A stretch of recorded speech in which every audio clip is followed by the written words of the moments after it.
Hello everyone, welcome back to my channel English with Ritesh Punia.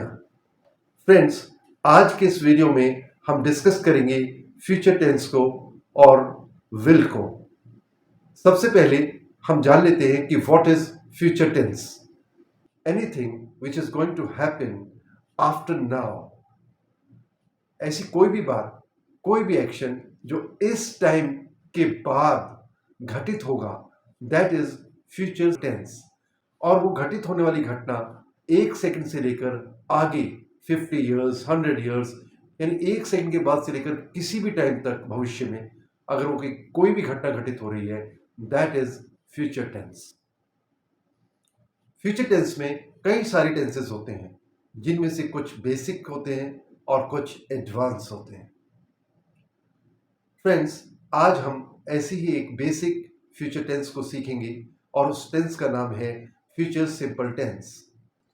Future simple tense को हम basically तीन तरीके से एक्सप्रेस कर सकते हैं। एक, फ्रेज का यूज होता है और that is going to. Second जो तरीका हो सकता है वो है प्रेजेंट कंटिन्यूअस टेंस को हम फ्यूचर के लिए यूज करें। और तीसरा तरीका WILL विल का यूज करके हम फ्यूचर सिंपल टेंस को एक्सप्रेस करें। आगे बढ़ने से पहले आइए हम फ्यूचर सिंपल टेंस के बेसिक कंसेप्ट को समझ लेते हैं। इसका एक बेसिक ओवरव्यू देख लेते हैं। फ्यूचर सिंपल टेंस दो तरीके से एक्सप्रेस किया जा सकता है। एक तरीका है इनफॉर्मल और एक है फॉर्मल। इससे पहले कि आप आगे बढ़ें, पहले इन दो टर्म्स को, इन दो वर्ड्स को, इनफॉर्मल और फॉर्मल को आप समझ लीजिए। जो कपड़े आप घर पर पहनते हैं वो आप ऑफिस में पहनकर नहीं जा सकते। घर पर आप इनफॉर्मल ड्रेस पहनते हैं और ऑफिस में या अपने स्कूल में आप फॉर्मल ड्रेस पहनते हैं। जिस तरह से आप अपने जान पहचान के लोगों के साथ, अपने फ्रेंड्स के साथ, अपने फैमिली मेंबर्स के साथ बातचीत करते हैं, उस तरह की बातचीत आप अपने बॉस के साथ, अपने टीचर्स के साथ, अपने सीनियर के साथ, अपने प्रिंसिपल के साथ नहीं कर सकते। तो घर में अपने दोस्तों के साथ जो बातचीत आप करते हैं वो इनफॉर्मल होती है, और ऑफिस में या स्कूल कॉलेज में जो आप अपने सीनियर्स के साथ, अपने बॉस या प्रिंसिपल के साथ बातचीत करते हैं वो फॉर्मल होती है। आप अपने फ्रेंड्स को जो लेटर लिखते हैं वो इनफॉर्मल लिखते हैं, लेकिन आप किसी प्रिंसिपल को या किसी गवर्नमेंट ऑफिसर को, जैसे किसी डिस्ट्रिक्ट के DM को कोई लेटर लिखते हैं या एप्लीकेशन लिखते हैं, वो फॉर्मल होती है। जाहिर सी बात है कि अब आप इनफॉर्मल और फॉर्मल का फर्क समझ चुके होंगे। Formal is something more academic. उसमें एक प्रोटोकॉल होता है, उसमें एटिकेट्स होते हैं, उसमें रूल्स और रेगुलेशंस होते हैं, उसमें एक सिस्टम होता है। लेकिन इनफॉर्मल में ऐसा कोई एटिकेट, कोई रूल्स, कोई प्रोटोकॉल नहीं होते हैं। हमने इनफॉर्मल को समझ लिया है, फॉर्मल को समझ लिया है। इनफॉर्मल में दो और तरीके आते हैं, that is planned and unplanned. सबसे पहले बात करेंगे हम प्लान्ड की। When you arrange something to do, when you plan something to do, when you have decided in advance what to do in future, that is planned action. जब आपने पहले से ही एक अरेंजमेंट कर लिया है, एक प्लानिंग कर लिया एडवांस में कि आपको क्या करना है, फ्यूचर में क्या करना है, क्या करने जा रहे हैं आप कल, तो दैट इज प्लान्ड एक्शन। इसके लिए एक एग्जांपल आप ले सकते हैं कि लेट अस सपोज आपका एक मित्र है, आपका एक दोस्त है और उसका नाम है रवि, और वो कई दिनों से बीमार है और वो आपके ऑफिस या स्कूल में नहीं आ रहा है, और आपने अब डिसाइड किया है कि उससे मिला जाए, उसका हालचाल पूछा जाए, और आपने अब डिसाइड कर लिया क्योंकि टुमारो इज संडे और मैं कल उससे मिलूंगा। आपने पहले से इस बात की प्लानिंग कर ली है। अब आप इसे दो तरीके से कह सकते हैं, फ्रेज गोइंग टू से या प्रेजेंट कंटिन्यूअस टेंस से। I am going to meet Ravi tomorrow, I am meeting Ravi tomorrow, both are same, दोनों तरीके से आप कहेंगे, बात एक ही है। प्लान्ड के बाद समझिए अनप्लान्ड को। अनप्लान्ड क्या होता है? आपने पहले से ही कुछ भी डिसाइड नहीं किया है, कोई डिसीजन नहीं लिया है, आपने कोई अरेंजमेंट नहीं किया है।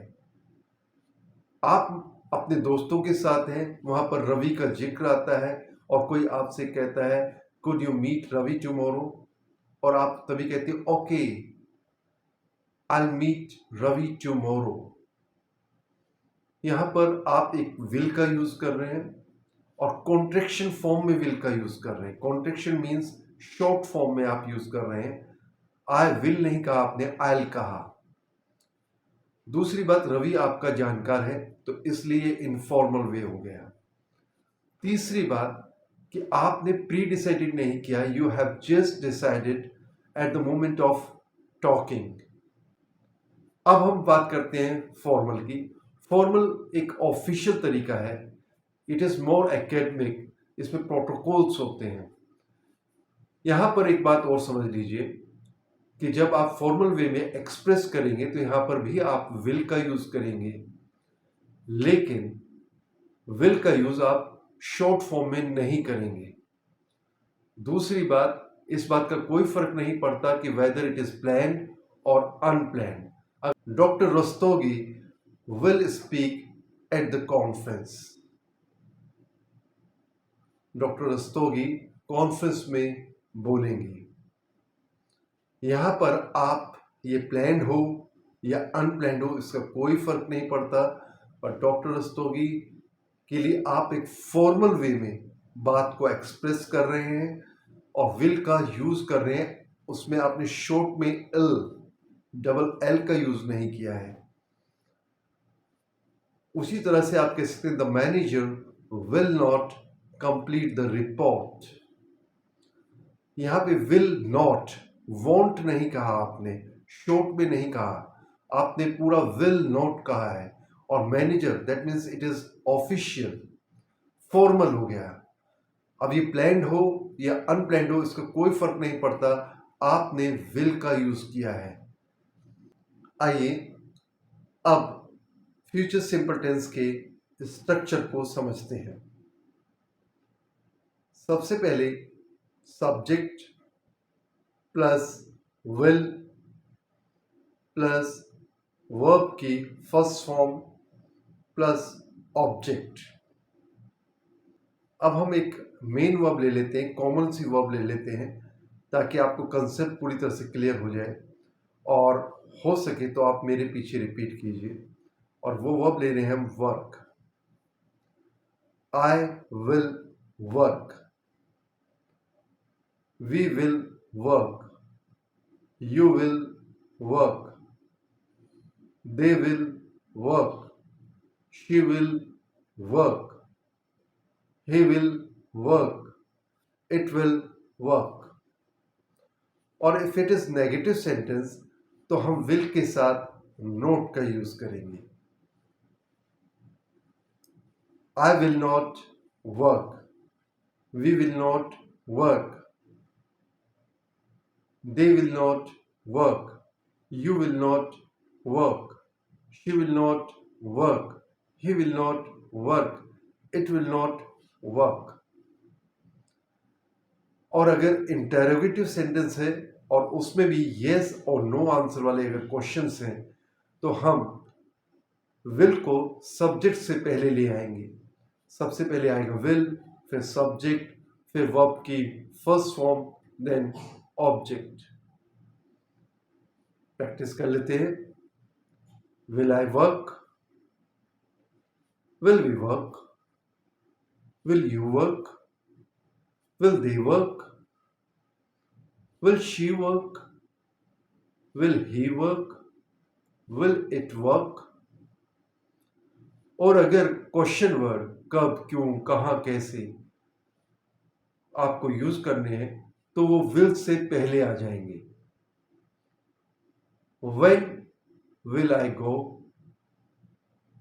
When will I work? Where will she work? How long will he work? Positive sentence में कुछ एक्सप्रेशंस भी यूज हो सकते हैं। I think, I believe, I imagine, I suppose, I don't. कुछ एग्जाम्पल ले सकते हैं। I think I will work, I suppose he will work, I believe he will work, I don't think he will work. यह एक question बनता है कि हमने विल का यूज तो बताया कि फ्यूचर सिंपल टेंस में या फ्यूचर में हम विल का यूज करेंगे, लेकिन व्हाट अबाउट शेल? शेल का यूज नहीं बताया, शेल का जिक्र तक नहीं किया। तो इसके लिए मैं आपको दोस्तों बता दूं कि shall is an outdated word. It is not commonly used by the speakers, जबकि विल को बहुत अच्छी तरह से कॉमनली यूज किया जाता है इंग्लिश स्पीकर्स के द्वारा। लेकिन फिर भी अगर आप शेल का यूज करना चाहते हैं तो आप शेल का यूज सबसे पहले आई और वी के साथ करेंगे, इस बात को समझ लीजिए। और किसी भी प्रोनाउन के साथ शेल का यूज नहीं होगा। शेल का यूज अगर होगा तो आई और वी के साथ होगा। और दूसरा से आप जब भी यूज करें एक क्वेश्चन बनाते वक्त यूज करें, और क्वेश्चन भी कैसा? पोलाइट क्वेश्चन, जिसमें एक विनम्रता झलकती हो, जहां आप कुछ जानना चाहते हो, कोई आप परमिशन लेना चाहते हो या कोई कुछ ऑफर करना चाहते हो, तो वहां पर एक पोलाइट क्वेश्चन के रूप में आप शेल का यूज कर सकते हैं। For example, shall I order dinner, shall I bring dessert for you, shall we dance, shall we begin the lesson. इस तरह से आप एक पोलाइट क्वेश्चन के रूप में शेल का यूज आई और वी के साथ करेंगे। अब हम सीखेंगे कि विल को किस तरह से हम सब्जेक्ट के साथ या नेगेटिव सेंटेंस में नोट के साथ शॉर्टन करेंगे, जिसे हम कहते हैं कॉन्ट्रैक्शन। आई विल नहीं कहेंगे आप, या जब कॉन्ट्रैक्शन करेंगे तो यहाँ पर आप W हटा देंगे और आई के बाद एपोस्ट्रोफी लगाएंगे, फिर डबल एल लिखेंगे आप। तो इस तरह से अलग अलग प्रोनाउन के साथ आपको उसको करना है। तो this process is known as contraction या शॉर्टन फॉर्म। मेरे पीछे पीछे आप इसे रिपीट कर सकते हैं। I'll be on time, I'll be on time, we'll be on time, you'll be on time, they'll be on time, she'll be on time, he'll be on time, it'll be on time। और अगर negative है तो हम will not को contract करेंगे या shorten करेंगे और वो बन जाएगा won't, won't। अब कुछ एग्जाम्पल ले लीजिए और इन्हें आप मेरे पीछे पीछे रिपीट कीजिए। I won't be late, we won't be late, you won't be late, they won't be late, she won't be late, he won't be late, it won't be late। यहाँ पर आप call, talk, see ये verbs भी आप use कर सकते हैं। I'll call you later, I'll talk you later, I'll see you later। यहाँ आप एक बात का ध्यान रखेंगे कि कॉन्ट्रैक्शन जो आप कर रहे हैं, जो शॉर्टन आप कर रहे हैं, चाहे आई के साथ विल का या विल के साथ नोट का, इसे आप केवल और केवल इनफॉर्मल वे में यूज करेंगे। आप इनफॉर्मल वे में यूज करेंगे, जहां पर आपका एक्शन अनप्लान्ड होता है, वहां पर आप इसको यूज करेंगे। अब दो एग्जाम्पल आप लीजिए। Doctor Rastogi will speak at the conference, the manager will not complete the reports। यहाँ पर फर्स्ट सेंटेंस पॉजिटिव है, लेकिन इस विल का डॉक्टर रस्तोगी के साथ जो सब्जेक्ट है उसके साथ कोई कॉन्ट्रैक्शन नहीं किया गया है। दूसरा सेंटेंस नेगेटिव है और यहाँ पर विल नॉट का कोई कॉन्ट्रैक्शन नहीं किया गया है, क्योंकि ये दोनों सेंटेंस चाहे प्लान्ड हो या अनप्लान्ड हो, लेकिन ये फॉर्मल सेंटेंसेस हैं, दैट इज मोर ऑफिशियल। तो यहाँ पर हमने पूरी फुल फॉर्म का यूज किया है, कॉन्ट्रैक्शन का यूज नहीं किया है। अब आपको क्लियर हो गया होगा कि हम जब विल का यूज दो जगह करते हैं, फॉर्मल तरीके से भी और इनफॉर्मल तरीके से भी। लेकिन इनफॉर्मल तरीके से जब भी हम यूज करते हैं तो एक तो अनप्लान्ड में करेंगे यूज, कि पहले से प्लानिंग नहीं की है, और दूसरा हम वहां पर कॉन्ट्रैक्शन फॉर्म में यूज करते हैं। लेकिन जब हम फॉर्मल वे में यूज करते हैं विल का, तो वहां प्लान्ड हो या अनप्लान्ड हो इसका कोई फर्क नहीं पड़ता है, और वहां पर हम कॉन्ट्रैक्शन फॉर्म में या शॉर्ट फॉर्म में विल का यूज नहीं करते हैं। उम्मीद करता हूं कि अब ये डाउट आपका क्लियर हो गया होगा। अब बात करते हैं, जब यस और नो आंसर वाले क्वेश्चंस पूछे जाते हैं तो उनका आंसर कैसे किया जाए। कुछ एग्जांपल ले लेते हैं। Will doctor Rastogi speak at the conference? अब इसके दो आंसर हो सकते हैं, यस और नो। अगर यस में आपका आंसर है तो आप कहेंगे यस ही विल, यहां पे कॉन्ट्रैक्शन नहीं करेंगे। लेकिन अगर आपका आंसर नेगेटिव में है तो आप दो तरीके से कह सकते हैं, no he will not, no he won't. यहां आप कॉन्ट्रैक्शन कर भी सकते हैं और नहीं भी कर सकते हैं, चाहे वो इनफॉर्मल सेंटेंस हो चाहे फॉर्मल सेंटेंस हो। नेगेटिव में आपकी चॉइस है, आप जब रिप्लाई करें आप उसे कॉन्ट्रैक्शन फॉर्म में भी कर सकते हैं और फुल फॉर्म में भी कर सकते हैं। लेकिन जब आपका रिप्लाई पॉजिटिव में होगा, अफर्मेटिव में होगा, तो आप कॉन्ट्रैक्शन नहीं करेंगे। विदाउट कॉन्ट्रैक्शन आपको अपना रिप्लाई देना है। और दो एग्जांपल ले लेते हैं। Will the train arrive on time. If the answer is yes तो आप कहेंगे yes it will, no contraction. और अगर आपका आंसर नेगेटिव में है तो आप कहेंगे नो इट विल नॉट या no it won't. Will you invite a lot of people in your party? अगर आपका आंसर पॉजिटिव में है, अफर्मेटिव में है, तो आप कहेंगे yes I will, no contraction. और अगर नेगेटिव में है तो आप दो तरीकों से कह सकते हैं, नो आई विल नॉट या नो आई वॉन्ट।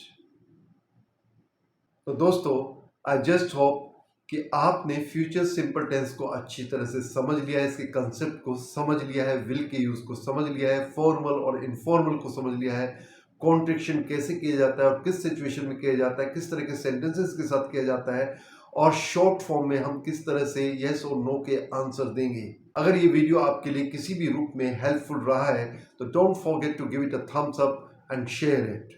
और वो सभी दोस्त जो आज चैनल पर फर्स्ट टाइम आए हैं, या वो दोस्त जिन्होंने अभी तक मेरे चैनल को सब्सक्राइब नहीं किया है, they are requested to subscribe my channel. मिलता हूं अगले वीडियो में नए टॉपिक के साथ। Till then keep learning, bye.